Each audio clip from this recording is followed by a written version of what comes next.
नमस्कार, आप सभी का स्वागत है अन्नदाता कार्यक्रम में। आपके साथ मैं हूं सोनाली सिंह। हमारे देश के किसान जन का पोषक है, वह श्रम का देवता है, अन्नदाता है। उसमें ही भारत की आत्मा निवास करती है। ऐसे ही किसानों की प्रगति के लिए हम खेती बाड़ी से जुड़ी हुई बहुत सी नई लाभकारी जानकारियां हर रोज सुबह लेकर आते हैं। तो चलिए कार्यक्रम शुरू करने से पहले देखते हैं क्या है आज के अन्नदाता में। आज कई किसान नवीन कृषि तकनीकों को अपनाकर अपनी खेती से अच्छा खासा मुनाफा कमा रहे हैं। आज हम आपको करनाल जिले के गांव बतान खेड़ी के एक ऐसे ही पेशेवर टीचर रणवीर सिंह से मिलवा रहे हैं, जो नेट हाउस में खीरा की उन्नत खेती करके अच्छा खासा लाभ कमा रहे हैं। तो आइए मिलते हैं इन्हीं से और जानते हैं इनके अनुभवों को।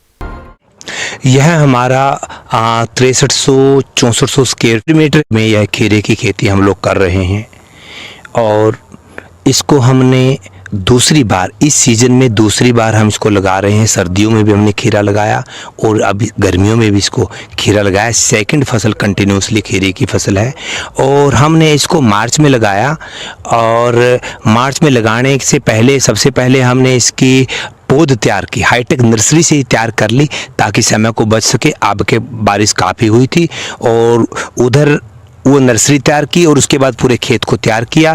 तैयार करने के बाद इसके अंदर जो खाद है उसको डाला, वर्मी कंपोस्ट भी इसके अंदर डाला हमने। उसके बाद फिर बेड बनाए, बेड के अंदर सारी चीज़ें डालने के बाद इसकी प्लांटेशन की और इसके अंदर हमने जो स्क्वायर मीटर है इसमें हमने एक जो 20 बाई 20 में है, टोटल 34 बेड्स हैं पूरे खेत में और बीच में हमने ये 3 फुट की जो बीच में स्पेस दिया, 2.5-3 फुट का ये दिया ताकि पौड़ी तोड़ने के लिए पौड़ी आसानी से चल सके और इसके अंदर जो फिरने में जो आसानी है उस प्रकार से रहा। मल्चिंग सीट का सबसे बड़ा ये फ़ायदा है कि इससे एक तो जो खरपतवार नहीं होती और दूसरा ये फ़ायदा है कि जब गर्मी चलती है, बारिश होती है तो पौधों की जड़ों तक पानी नहीं आता। तीसरा फ़ायदा ये है कि जब कभी कभी हवा चलती है, कुछ पेड़ों को सूख गए, कुछ पेड़े के अंदर ज़्यादा नमी होगी, इससे सभी को एक जैसी नमी मिलती है। खीरा एक लता वाली फसल है जिसमें फसल को सहारा देने के लिए मचान बनाते हैं, जिसमें प्लास्टिक की सुतली द्वारा पौधे को ऊपर की ओर सहारा देते हैं। सहारा देने में पौधे को बांधते समय ये ध्यान रखना चाहिए कि पौधे सुतली के दबाव से कटने ना पाए। पौधे की ऊंचाई बढ़ने के साथ सुतली को ढीला कर पौधे के फलन क्षेत्र को नीचा किया जाता है, जिससे तुड़ाई करने में आसानी हो। हम खाद पानी को लेकर सबसे महत्वपूर्ण जो इम्पोर्टेंट हम ध्यान रखते हैं वह पूरा का पूरा पैमाना रखते हैं। हमने मिट्टी के अंदर जो टेस्ट करवाने के बाद इसके अंदर किस प्रकार की ज़रूरत थी और उसके बाद सारी न्यूट्रिशन वैल्यू ज़मीन में पूरी करने के बाद उसके बाद हमने इसके अंदर जैविक, चाहे सुडोमोनास हो, ट्राइकोडर्मा, और उसके साथ साथ एक नई कल्चर हमने इसमें डाली। मैं बताना चाहता हूँ कि हमने जितने भी हमारी वनस्पति से हैं उस वनस्पति में जैसे कि भांग हो गया, जैसे इसके साथ शीशम हो गई, जैसे इसके साथ सरतूत के हरे पत्ते हो गए, हमने हरे पत्तों को काटकर पानी के अंदर डाला, ड्रम के अंदर डाला और जो गोबर उसके अंदर डाला और जो केचुओं का जो स्लज उसके अंदर आया, उससे हमें एक वो ऐसा न्यूट्रिशन वैल्यू बढ़ाने के लिए जो तैयार किया जिसको हम ड्रिप के माध्यम से देते हैं और वो बहुत कारगर रहा। सारा खाद पानी ड्रिप के द्वारा, कभी कभी क्योंकि जैसे ही बेलें ऊपर जाएंगी उस दौरान जो नीचे से उठा नहीं पाती ड्रिप, फिर इनको कभी कभी जो न्यूट्रिशंस है डायरेक्ट उससे स्प्रे से भी दिया जा सकता है और उससे हम देते भी हैं। और ये मैं एक बहुत बड़ी आपको ये बात कहना चाहता हूँ कि ये हाईटेक खेती है, लेकिन इसके लिए सबसे ज़्यादा इम्पोर्टेंट हम लोग इसको भी कि इसके अंदर जैविक कृषि कैसे की जाए, इसी के लिए नीम का हम बहुत बड़ा इस्तेमाल करते हैं और खट्टी लस्सी है वो चीज़ें, ताकि जो अंडे होते हैं चाहे वो थ्रिप्स हो, माइट्स हो, तो अंडे ही उसको मर जाएं और इसीलिए वो बड़ी लाभदायक रही है। इसके अंदर अब तक जो कीटनाशकों का इस्तेमाल है वो 1% भी हम लोग नहीं करते। हाँ, ग्रीन जो ऑर्गेनिक जो कीटनाशक हैं, ऑर्गेनिक दवाइयों का हम इस्तेमाल करते हैं और जैविक कीटनाशक खुद तैयार करते हैं और बहुत अच्छा आप देख रहे हैं बड़ा किस प्रकार से अच्छा नीचे से लेकर ऊपर तक यह खड़ा है।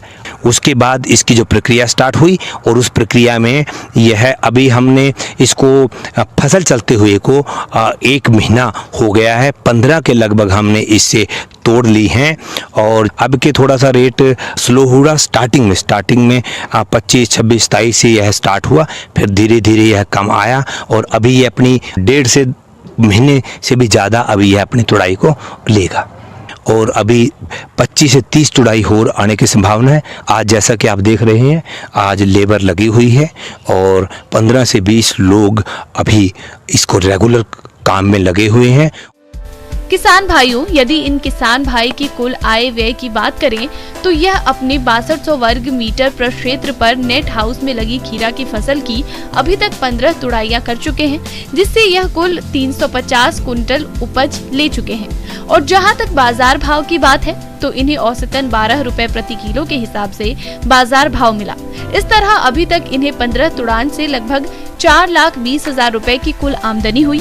और जहां तक लागत खर्च की बात है, पौध तैयारी, खेत की तैयारी, खाद, फसल सुरक्षा उपाय, तुड़ाइयां और परिवहन इत्यादि को मिलाकर अभी तक कुल खर्चा 3.25 लाख रुपए आया, जिसमें से नेट हाउस और ड्रिप मल्च की लागत शामिल नहीं है।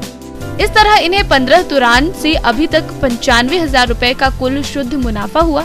किसान भाइयों, इन किसान भाई को आगे चलकर 25 से 30 तुड़ाइयों से इस फसल से औसतन 225 कुंटल और उत्पादन मिलने की संभावना है, जिससे कि इनका कुल शुद्ध मुनाफा और बढ़ेगा। किसान भाइयों को मैं यही अनुरोध करना चाहूँगा कि हाईटेक खेती के अंदर हम काफ़ी कुछ बचा सकते हैं। आज हमें अब वो पहले वाले किसान की तरह हम लोग आगे नहीं बढ़ सकते। हमें विज्ञान को अपनाना होगा, विज्ञान के साथ साथ ज्ञान को हमें अपनाना होगा। ब्रेक के बाद आप सभी दर्शकों का अन्नदाता में स्वागत है। अपने प्रदेश में सीमांत किसानों की संख्या सबसे अधिक है। ऐसे में केवल खेती बाड़ी करके किसानों का गुजारा करना काफी मुश्किल है। अगर किसान खेती बाड़ी के साथ भेड़ों का पालन भी करे तो इससे अच्छा मुनाफा कमा सकते हैं। इसके लिए किसान कौन सी नस्लों का चयन करे और भेड़ों को पालते समय किन किन बातों पर खास ध्यान दे, इस बारे में जानकारी दे रहे हैं। जिस तरह से अन्य पशुओं को किसान भाई पालते हैं, उसी तरह से आज के परिप्रेक्ष्य में अगर हम बात करें तो भेड़ पालन का भी बहुत ही महत्वपूर्ण योगदान रहता है किसान की आय को बढ़ाने में। भेड़ पालन कम खर्च में एक अच्छी आय का जरिया है, जिससे भेड़ पालकों को दूध, मांस, ऊन की प्राप्ति होती है। अब बात आती है कि भेड़ की कौन सी नस्ल का चयन करके पालन करें जिससे अधिक फायदा हो सके। वह इस प्रकार से है।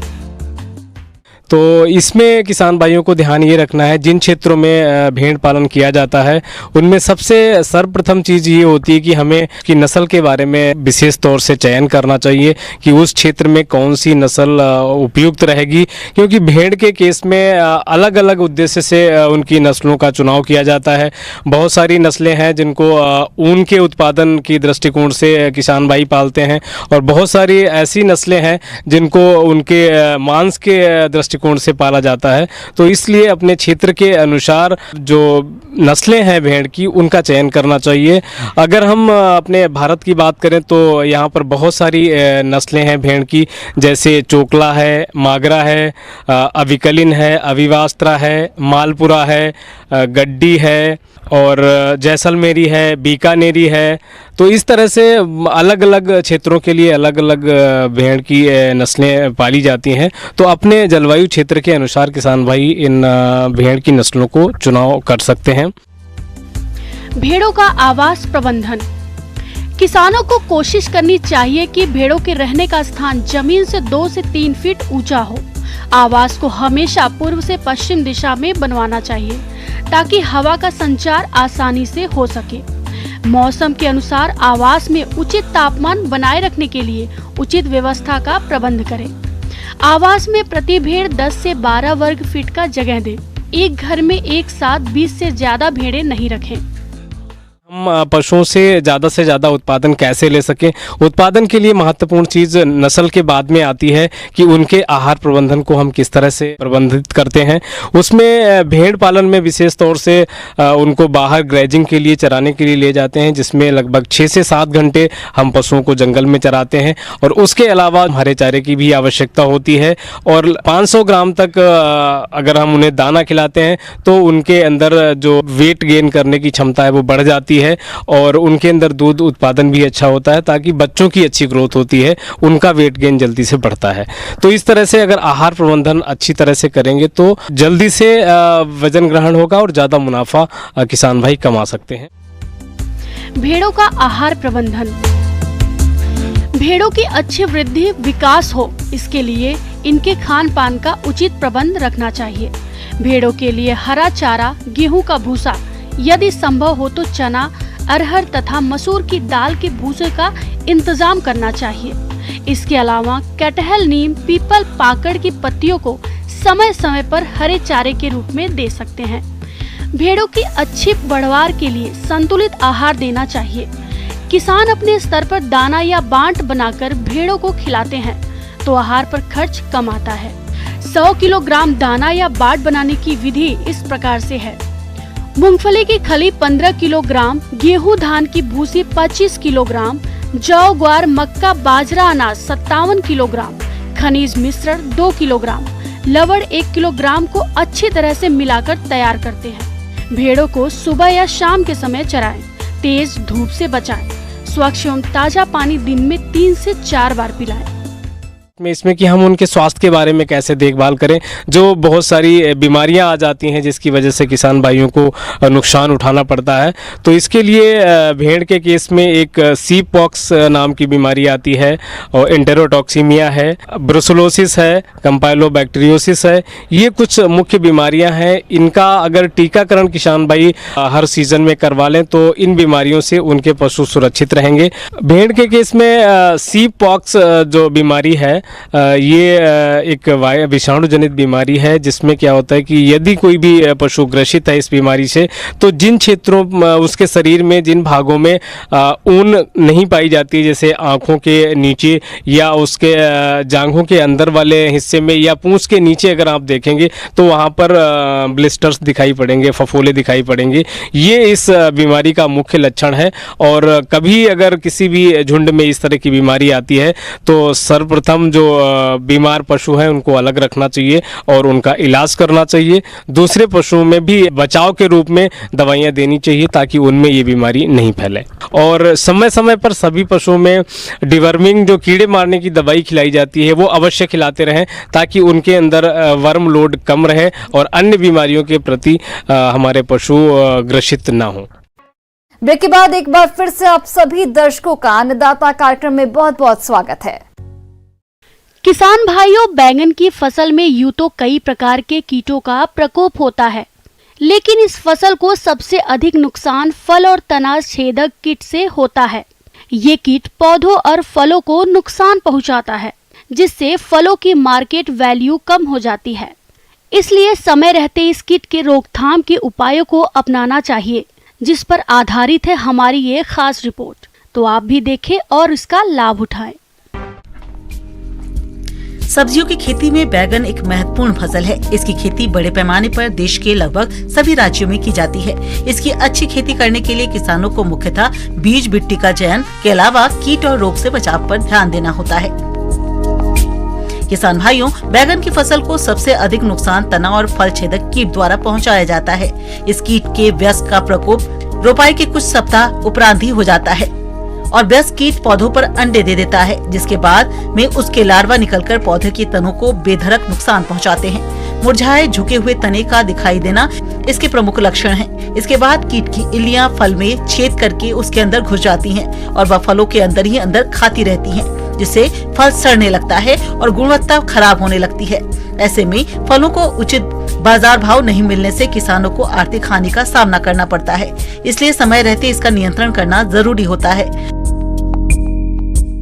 बैगन की फसल में एकीकृत कीट प्रबंधन के लिए सबसे पहले कीट रोधी किस्मों का चयन करें। खरपतवारों का नियंत्रण कर खेत को साफ सुथरा रखें। जिस खेत में बैगन की फसल पिछले वर्ष ली हो उसमें बैगन फसल न लगाएं। बैगन की 2 कतारों के बाद 1 कतार धनिया या सौंफ की लगाएं। रोपाई के 2 सप्ताह बाद फेरोमोन ट्रैप 4 से 5 प्रति एकड़ लगाना चाहिए।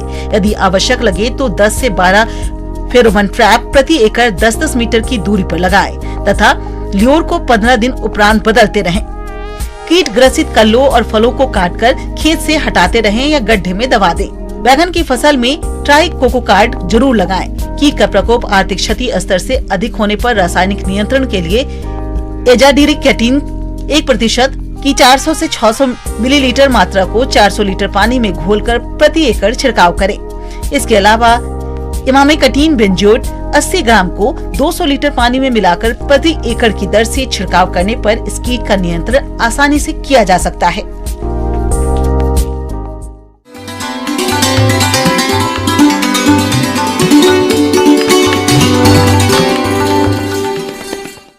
आइए जानते हैं अन्नदाता निःशुल्क फोन के माध्यम से पूछे गए समस्याओं का समाधान।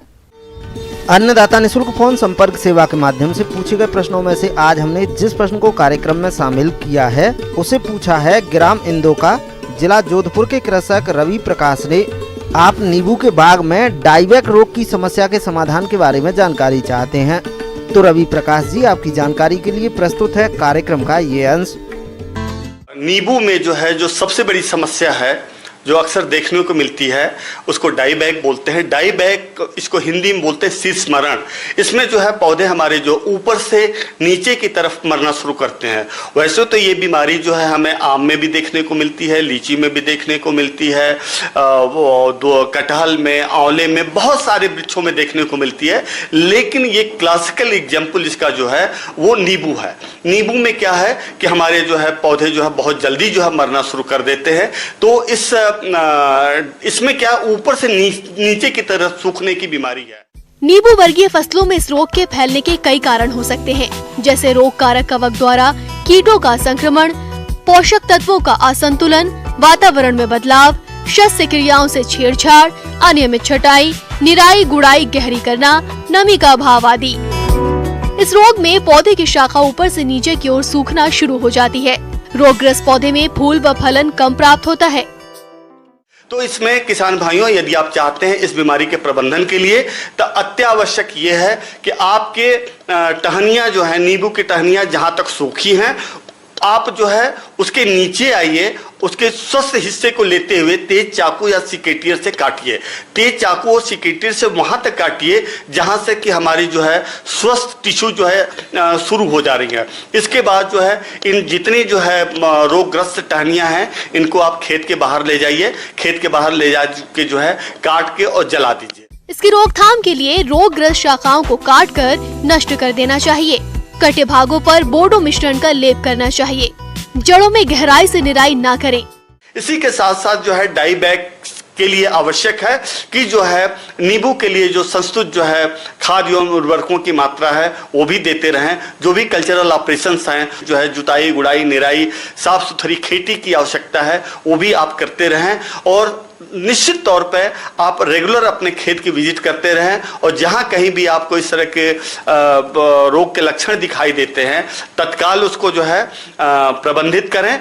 और दूसरा काम आपको ये करना है कि आप अनिवार्यतः जिस दिन कटाई करते हैं उसी दिन आपको एक फफूंदनाशक आता है जिसका नाम है साफ। उस फफूंदनाशक की 2.5 ग्राम 2 से 2.5 ग्राम मात्रा प्रति लीटर पानी में घोल के आप छिड़काव करते हैं। छिड़काव करने के बाद आपको एक छिड़काव और करना है दूसरा फफूंदनाशक है जिसका नाम है ब्लाइटक्स 50। ब्लाइटक्स 50 नामक फफूंदनाशक है उससे सांप के छिड़काव के 10 से 12 दिन के बाद आप ब्लाइटक्स 50 नामक फफूंदनाशक है उससे छिड़काव कर दीजिए। ब्लाइटक्स 50 की 3 ग्राम मात्रा प्रति लीटर पानी में घोल के यदि आप छिड़काव करते हैं तो डाईबैक से निश्चित तौर पे आपको लाभ मिलेगा। यदि नहीं मिलता है तो 1 महीने के बाद पुनः इन दोनों दवाओं का इसी क्रम में आप छिड़काव कर दें तो निश्चित तौर पे डाईबैक से आपको निजात मिल जाएगी।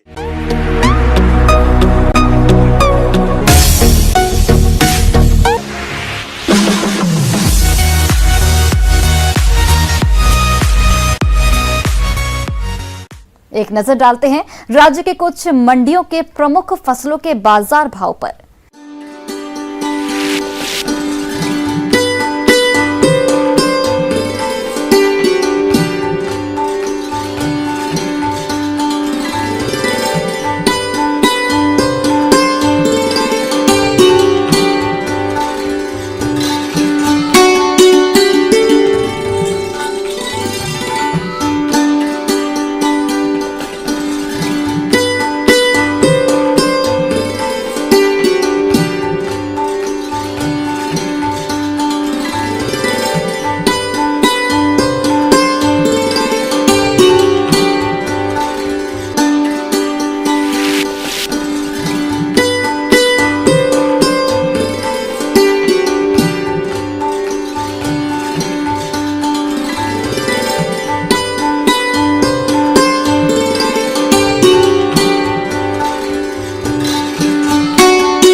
किसान भाइयों, कृषि संबंधित समस्या या सुझावों के लिए आप हमें इस पते पर संपर्क कर सकते हैं। प्रोड्यूसर अन्नदाता, news 18 Rajasthan, Ramoji film city, Hyderabad 501512। साथ ही आप हमें ईमेल भी कर सकते हैं। हमारा ईमेल आईडी है p18annadattarajasthan@news18.com। इसके अतिरिक्त आप हमें निःशुल्क हेल्पलाइन नंबर 18008892 पर सोमवार से शनिवार सुबह 10 से शाम 4 बजे के बीच संपर्क कर सकते हैं। अब समय हो रहा है आपसे विदा लेने का। कल फिर से आपसे मुलाकात होगी कृषि से जुड़ी महत्वपूर्ण जानकारियों के साथ। नमस्कार।